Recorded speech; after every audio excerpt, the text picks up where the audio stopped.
가만히 보니까 목사님은 장애우도 아닌데 장애에 대해 관심이 가졌을까?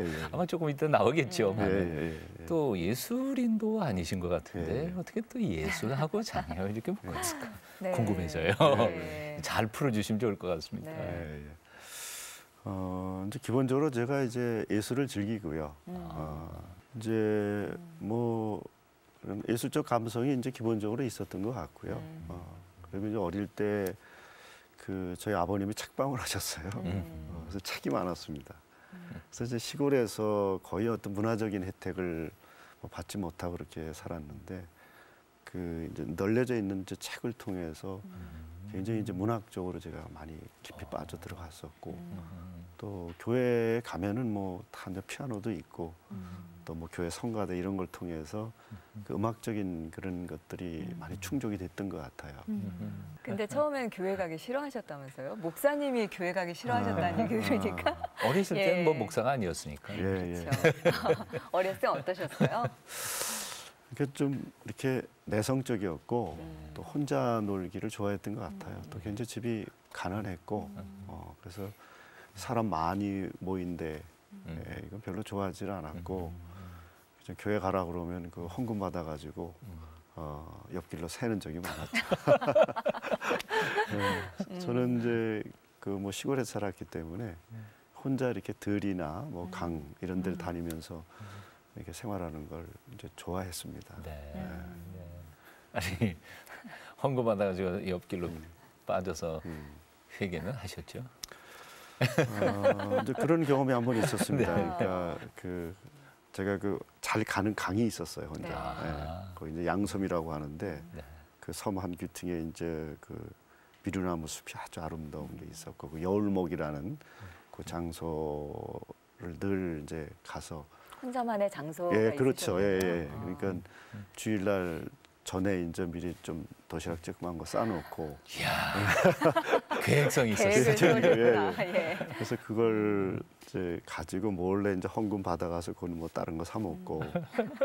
그래서 그 강으로 가서 거기 이제 어항 들이워서 뭐 고기도 잡고 그거 가지고 이제 먹기도 하고. 그게 참 그 이제 행복했었어요 그 당시.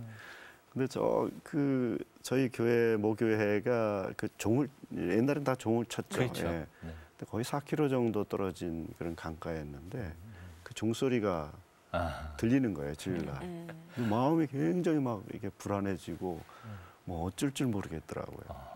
그래서 나도 모르게 거기서부터 그냥 뛰어가지고 다 그냥 놓고 그리고 교회에 와서 그 교회 마룻바닥에 앉아가지고 그렇게 회개 기도를 했던 그런 적이 있습니다. 그래서 지금도 이제 하나님이 멀리 있게 느껴지고 좀 하나님을 떠나서 자꾸 이렇게 살고자 하는 그런 욕망들이 일 때 그 종소리가 들려와요 지금도. 마음속에. 그래서 처음 하나의 신앙의 원형 같은 느낌도 들고요. 그래서 그때 이후로는 제가 교회 잘 나갔습니다. 목사 될 생각은 안 했고. 처음부터 제가 뭐 이렇게 목회자가 되려고 했던 그런 거는 없었고요. 뭐 저는 이제 음악을 하고 싶었습니다. 음악을. 그런데 뭐 시골에서 그 뭐 제대로 레슨 받을 때도 없고 또 그런 정보도 많이 부족하고. 그래서 중학교 때부터 이제 교회 그 학교 밴드부 생활을 했었는데. 그 생활을 하면서 이제 어쨌든 음대를 가야 되겠다 했는데 그런 상황들이 안 되니까 포기하고 그리고 뭐 방황을 좀 많이 했었죠. 방황을 어떻게 하셨어요? 글쎄요, 그러니까 젊은 시절이니까 뭔가 내 안에서 막 이렇게 끌어오르는 것들이 있고 그런 불꽃들이 있는데 삶의 어떤 의미를 찾지 못해서 방황하고. 심지어는 이거 뭐 죽어버려야 되겠다 뭐 그런 어떤 극단적인 생각까지 할 정도의 그런 뭐 가운데 있었죠. 그 이후에 이렇게 보면은 이제 그 굉장히 이제 어머니가 이제 그렇게 방황하고 그럴 때 새벽마다 와서 이렇게 기도를 하셨던 것 같아요. 근데 이제 그때 저는 눈치를 못 챘는데 어느 날 이제 뭐 눈물을 흘리면서 기도하는 소리가 저한테 들렸고 그게 굉장히 저한테 마음에 큰 어떤 그 상처이기도 하고 또 감동이기도 했어요. 네. 그래서 어머니한테 내가 무릎을 꿇고 내가 어떻게 살았으면 좋겠냐고 뭐가 돼도 그때 어머니가 바라는 게 뭐냐고 또 뭐 어릴 때부터 네가 장남이니까 네. 하나님 앞에 너 드려서 네가 목회자가 되길 그렇게 쭉 기도해 왔다. 그렇게 서원 기도를 했고 그래서 내가 목사는 될 수가 없고 네. 그 어머니가 원하시면은 내가 기도원 가서 좀 내 삶을 좀 정리를 좀 하고 오겠다고. 그래서 이제 기도원 가가지고 그때도 뭐 특별한 느낌이 없었고요. 근데 어쨌든 성경 찬송을 가지고 간 것이 아니라 그때도 뭐 법정 스님의 그 무소유 책 하나 달랑 들고 기도원에 진짜 창조적이에요. 네. 기도원 들어가서 기도원에 그 책 가지고 가시는 분 별로 없을 것 같은데. 이게 일주일 동안 네. 뭐 기도를 한 게 아니라 그냥 뭐 산책하고 왔다 갔다 기도하는 사람들 보면서 이렇게 신기해하고 뭐 이럴 정도였는데 내려오면서 그 마음이 이상한 거예요. 그러니까 내가 여기 기도원에 왔는데 뭔가 기도라도 한번 해야 되고 뭔가 하나님 앞에 내가 어떻게 살아야 되는지 이게 뭔가 좀 얘기를 들어야 될 것 같은 그런 마음이 들어서 이제 거기 기도원 예배당에서 기도를 했어요. 하나님 내가 어떻게 살아야 됩니까? 그리고 당신이 나한테 원하는 게 무엇입니까? 뭐 그 정도 기도하고 이제 내려왔어요. 근데 거기 한 굉장히 내려오는 길이 이제 그 들길인데 근데 이렇게 세상이 달라 보이는 거예요. 그 이제 풀잎도 정말 아름답게 보이고 나무에 흔들리는 그 가랑잎이 너무 사랑스럽고 그리고 만나는 사람들 내려와서 만나는 사람들이 그냥 다가서 활칵 이렇게 끌어안고 싶을 만큼의 그런 그 막 사랑이 막 이렇게 생기고 좀 신비한 경험이었었어요. 근데 그 이후로 어쨌든 신학교를 내가 가야 되겠다고 하는 그런 마음이 조금씩 이제 일어나기 시작했던 것 같습니다. 예. 신학교 생활은 어떠셨어요? 신학교 생활도 별로 뭐 하여튼 창조적인 사람이 견디기가 쉽지 않은 데가 신학교입니다. 또. 그래서 거기서도 이제 다니면서 좀 그만둘 명분을 계속 찾았고 좀 버틸 수 있었던 것. 계속 도망가고 싶으셨군요. 예. 거기 그 지금 작고하셨습니다. 변선환 교수님이 계셨는데 그분이 현대신학이라고 하는 과목을 아주 문학적으로 이렇게 강의를 하셨어요. 근데 그 과목이 굉장히 좋았고 그래서 뭐 그런 그 정도로 이제 신학교 이제 생활은 했고 계속 뭐 그쪽 이제 명동 쪽에 어떤 그 전지장예관이라고 있는데 그래서 그 당시에 굉장히 그 의식 있는 분들의 어떤 강연들이 다양하게 있었어요. 그런 쪽에 많이 빨려 들어갔고 무슨 또 뭐 함석헌 그때 그분한테 뭐 노자 공부도 하고 또 뭐 아놀드 토인비 뭐 역사 연구 뭐 또 공부하고 그러니까 신학교 공부에는 별로 이렇게 관심이 없었고 오히려 이제 그쪽으로 이렇게 하다가 결국은 이제 군대로 도망을 쳤죠. 사실은 제 생각에는 신학교 정규 커리큘럼에는 관심이 없었지만 사실은 그 모든 과목이 다 신학 과목이었다는 생각이 드네요. 맞습니다. 그러니까 지금에 와서 보면은 그때 이제 만났던 분들, 그때 이제 경험했던 그런 여러 가지 학문이나 또 그 정말 삶을 몸으로 살았던 그분들의 것들이 지금 내 의식에 굉장히 큰 영향을 미쳤다고 생각을 합니다. 군대에 도망가셨어. 어떻게 지냈었어요? 포병주특기를 받았는데 한번 뭐 이렇게 뭐 악기 한 사람 잠깐 나오라 그래서 나갔더니만 아마 그 논산훈련소 전체 연대에서 클라리넷 부는 사람을 이렇게 착출하는 과정이었었나 봐요. 그래서 그것도 모르고 그냥 뭐 나간 건데 악기를 불어보라 그래서 대충 뭐 어떻게 불었는지도 모르겠어요. 근데 나중에 배출대 들어와서 보니까 그게 이제 육군본부 군악대로 가는 이제 그런 케이스가 생긴 거예요. 근데 육군본부 군악대는 그 대통령 직속 행사부대이고 다 음대 출신이고 또 그 중에서도 뭐 콩쿠르 입상하고 이런 사람 선발해서 가는 데인데 나중에 알고 보니까 이제 그 들어와야 될 사람이 안 들어와서 급해가지고 이제 이제 뽑은 건데 어떻게 제가 클라리넷을 부셨군요. 거기를 가게 된 거죠. 근데 하나님께서 또 그런 쪽으로 이제 이끌어 가시더라고요. 그래서 거기서 좀 음악하는 친구들이라든가 또 음악에 대해서 새롭게 이제 눈을 뜨게 된 그런 계기가 됐죠. 근데 재밌었어요, 그래? 너무 좋았죠. 근데 그 뭐 많이 힘들고 왜냐면 이제 이 실력이 안 되는 거예요. 다 모음대 출신 아이들은. 그러니까. 근데 어쨌든 그 대장님이 그 배려를 해서 연습할 수 있는 기간을 줘서 혼자 그냥 뭐 열심히 연습을 했어요. 그래서 이제 겨우 이제 따라가고 그러면서 이제 신학교는 저 까마득히 가버리고 신나니까 지금. 이제는 음악을 해야 되겠다 다시. 그래서 너무 이제 행복하게 이제 그런 준비를 했죠. 뭐 그러다가 무슨 사고가 났다면서요? 휴가를 나와서 이제 화상을 입었습니다. 화상을 크게 입었고 그게 이제 감염 정도가 굉장히 심각해져서 이제 그걸 다 수술을 해야 되는. 그래서 이제 병원으로 후송을 가게 되고 이제 수술을 하는데 그 살 썩은 게 너무 흉측해요. 흉측해요. 근데 그걸 이렇게 이제 보면서 전신마취를 하지 않고 다리 쪽이었는데 그래서 마취도 조금 덜 되기도 했지만은 이제 저는 그 흉측한 그 썩은 살을 보면서 나도 모르게 내 그동안 살아왔던 삶이 쭉 이렇게 스쳐 지나가는 거예요.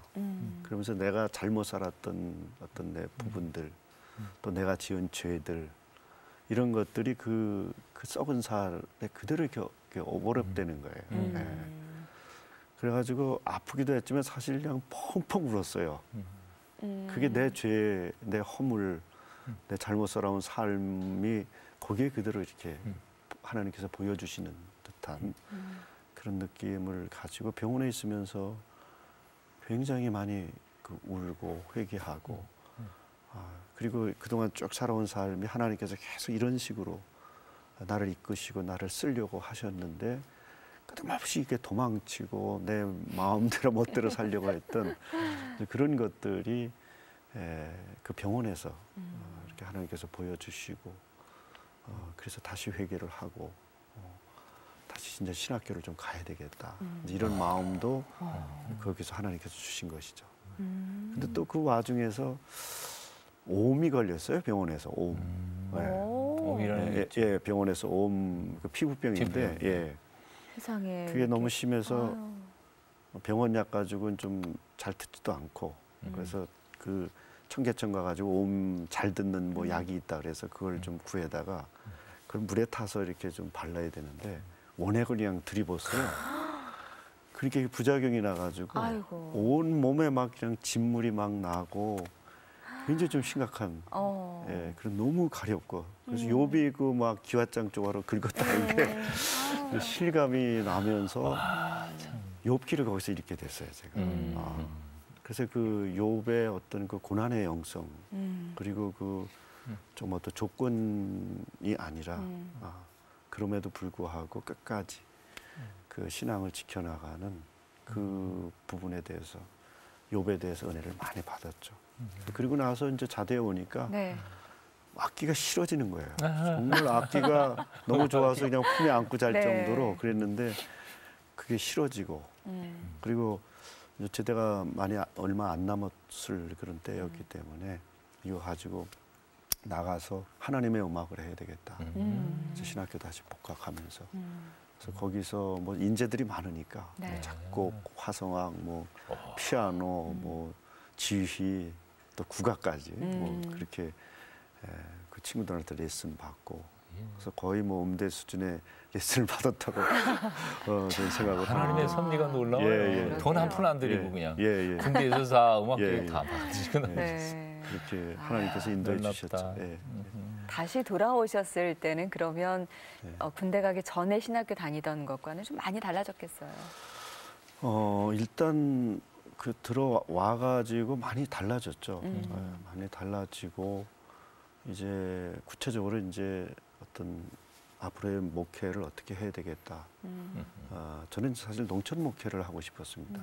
제가 이제 농고 출신이고 시골에서 자랐기 때문에 시골에 가서 농사 지면서 그렇게 목회를 해야 되겠다. 이제 그런 계획들을 가지고 기도하면서 준비하고 있었죠. 예. 그러다가 사모님 만나신 거예요? 목회 현장에 나가셨어요? 이제 첫 목회를 나갔어요. 네. 네, 첫 목회 나가서 그때 총각전도사로 갔습니다.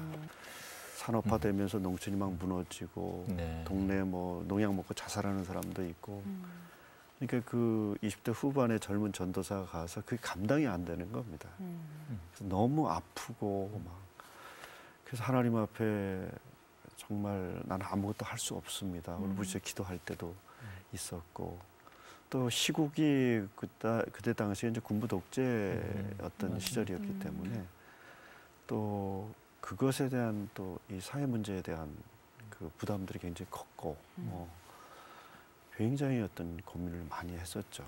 이제 그러다가 어떤 신문에서 이름도 제가 잊어버리질 않나요. 박혜정이라고 하는 서울대 국문학과 학생이 투신 자살을 했습니다. 한강에서. 근데 신문에 그 짤막하게 유서가 나왔는데 아파하며 살아갈 용기 없는 자 부끄럽게 죽을 것. 그 말이 그냥 딱 가슴에 와 닿으면서 뭐 잠을 못 자겠는 거예요. 그래서 내 어떤 실존을 들여다보고 또 한 목회자로서 또 이 시대를 살아가는 젊은이로서의 그 고민과 그런 것들이 너무 컸던 거죠. 그래서 그걸 가지고 제가 이제 들어갔던 것이 이제 은성수도원입니다. 네, 은성수도원이라고 엄두선 목사님 계신데 우리나라 어떤 개신교 어떤 수도원 운동의 대부라고도 보실 수가 있죠. 그때 혼자 생활하고 있었는데 거기서 이제 한두 달 동안 그분하고 같이 생활하면서 수도원 운동에 대해서 눈을 뜨게 되죠. 그래서 결국은 뭐 다 정리하고 수도사가 돼야 되겠다 뭐 그런 마음을 가지고 준비하고 그런 어간에 네. 집사람을 만난 겁니다.